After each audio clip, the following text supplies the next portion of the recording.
Salut à tous, c'est Samuel, on se retrouve aujourd'hui pour une nouvelle vidéo de la marque Tsume. Il s'agit de la licence Ranma 1/2, une statue qui n'est pas récente, sortie il y a de nombreuses années. J'ai souvent lorgné dessus, mais j'avais pas envie de mettre le prix plein. Je me suis dit qu'un jour ou l'autre je ferais une bonne affaire, et malheureusement une bonne affaire dans une situation plutôt dramatique, puisque lors de la fermeture de la boutique Cinéphile Store à Namur en Belgique, eh bien leur responsable a mis énormément de versions sample et des versions qui devaient être exposées en boutique à la vente et à tarif complètement massacré.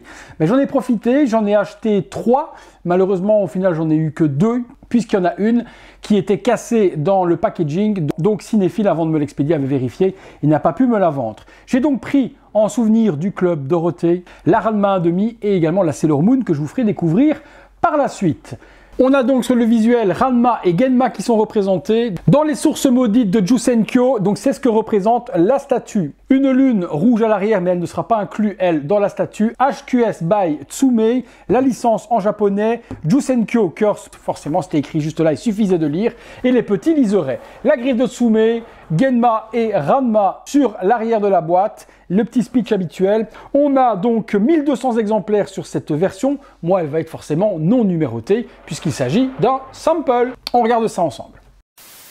Tout petit polystyrène, c'est pas une très grande statue. Voilà les différents éléments. Il y a 4-5 éléments à assembler. Ça va être vite torché. Par contre, il y a des choses que j'aime. Je vais vous montrer tout ça. Je sors tous les éléments. On est parti par le montage et on commence comme toujours par la base. La base, nous avons en dessous Ranma 1/2 by Tsume, Shop Pro. Il n'y a pas de numérotation sous la base, il n'y en a même jamais chez Tsume, c'est la petite plaque additionnelle sur laquelle il y a une numérotation. Vous voyez deux petits trous à gauche et à droite, ils vont servir à visser les statues puisque c'est très lourd, c'est sur une grosse vis, il y a un embout, il y a tout ce qu'il faut pour fixer tout ça. Le devant, on a le liseré habituel de la base Tsume avec le liseré rouge, le logo Ranma 1/2 qui est juste ici par devant, et puis on a sublime, mais vraiment sublime base. Regardez-moi ça, une résine translucide qui est coulée, qui donne une profondeur à la source. On a l'impression que c'est ultra profond par la couleur justement assombrie de Tsume dans le bas. Ils ont fait une espèce de petite algue, une petite verdure qui donne une profondeur énorme au diorama. Donc on a l'impression d'avoir vraiment de l'eau. Au toucher, on se rend compte que c'est de la résine, mais au visuel, on pourrait croire que de l'eau a été versée par-dessus. Petits rochers, des petites plantes, les bambous forcément sur lesquels vont poser les différents personnages lors de l'entraînement. On assemble tout ça. Il y a les résines translucides qui sont ici, effet vapeur d'eau, forcément de cette source maudite. On a un petit pegs, un aimant, on assemble le tout. Alors, celui-ci va venir se mettre juste là, comme ceci, et il y a un gros aimant là, je pense qu'il va maintenir le panda. On continue, deuxième résine translucide, elle est juste là, et elle vient s'aimanter comme ceci. Donc on a vraiment les vapeurs tout autour qui viennent tourner. Le Ranma, il est ici, on est sur du 1/8e, je dirais pas du 1/6, c'est petit, donc 1/8, il est en position de combat, donc en train de préparer son attaque, jambes relevées, il pose sur un bambou. J'ai retiré les résines puisqu'il va falloir rassembler le tout et visser, donc je ne vois pas le retourner la base avec les résines dessus. Donc on a une grosse tige qui est juste là, on la met ici et on vient emboîter, hop, comme ceci, et on va reprendre après la base en dessous et on va venir visser. Hop là, voilà, le Ranma avec la petite vis qui est ici. Donc on met pour commencer le petit œillet et c'est vissé et ça tient.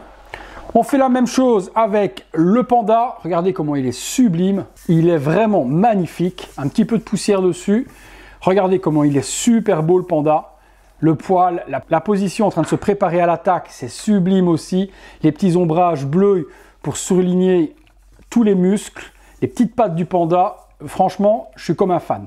J'avais jamais vu la statue en vrai avant aujourd'hui, j'avais vu forcément en vidéo ou autre, mais en vrai, j'avais jamais eu l'occasion de voir sa taille, de voir la réalisation de la résine, et je suis vraiment super content du coup de mon achat, parce qu'elle est magnifique. Alors, lui, il vient se mettre ici, et pareil, comme avec Ranma, on retourne, on tient le tout, pas cassé, non, on met le petit œillet, le petit boulon, je prends la goupille, je serre le tout, ça ne bougera plus. Alors, est-ce qu'on peut les tourner un petit peu quand même? Non, c'est serré. Non, c'est bien comme ça. C'est vraiment bien comme ça. Alors, je remets du coup les résines translucides, je peux les remettre. Voilà la première. Et la deuxième va venir en plus avec le pex qui est ici, bien tenir également le panda. Comme je vous ai dit tout à l'heure, ça fait une double sécurité au bonhomme. Donc premier Pegs et le deuxième, alors je cherche, hop, voilà pour celui-là. Il est double maintenu, ça ne bougera plus. Je kiffe. La tête de Ranma, elle est juste ici, on est en version garçon. J'aurais aimé avoir 2 têtes, ça aurait été cool. Forcément pour la scène, c'est pas accurate, mais avoir la tête avec les cheveux roux, ça aurait été ultra cool. Ou une deuxième statue, forcément Ranma 1/2, moitié garçon et moitié fille, ça va avec, c'est dans le générique. Donc les yeux regardant de côté, petit shading bleu dans les cheveux noirs, tout autour, la petite queue avec la tresse, magnifique. Allez, hop. Voilà, face à face, se regardant l'un l'autre, bah, je suis refait. Il y a une petite plaque tout de même, Tsume, qui est juste ici, sans numéro de série, puisqu'il est mis HC. C'est justement donc la petite plaque qui dit que c'est un numéro, que c'est une statue qui est non destinée à la vente, mais Cinéphile ayant fait faillite, a vu l'autorisation de Tsume de pouvoir vendre les prototypes avant la fermeture totale de la boutique. Et bah regardez-moi ça, franchement efficace. Je voulais quelque chose Club Dorothée, Ranma 1/2, et avec cette petite statue, je suis refait. Voilà, vidéo rapide, statue hyper facile à monter également, pas besoin de s'éterniser 2 ans là-dessus. Est-ce que vous avez, vous, cette statue dans votre collection? Est-ce que vous l'avez déjà eue? Est-ce que vous l'avez revendue? Franchement, moi, elle reste dans ma collecte. Aucune intention de la vendre. C'est un bon petit one-shot, Ranma 1/2, Club Dorothée, dans mes étagères. Je vais aller exposer ça immédiatement après la vidéo. Je vais vous remercier de m'avoir suivi pour cette vidéo. Vous dire comme d'habitude que si vous l'avez aimé, le gros like, abonnez-vous si ce n'est pas encore fait, et activez la petite cloche et toutes les notifications. Allez les amis, c'est tout pour Ranma, Genma et moi-même. On se retrouve bientôt pour une prochaine vidéo. Salut à tous!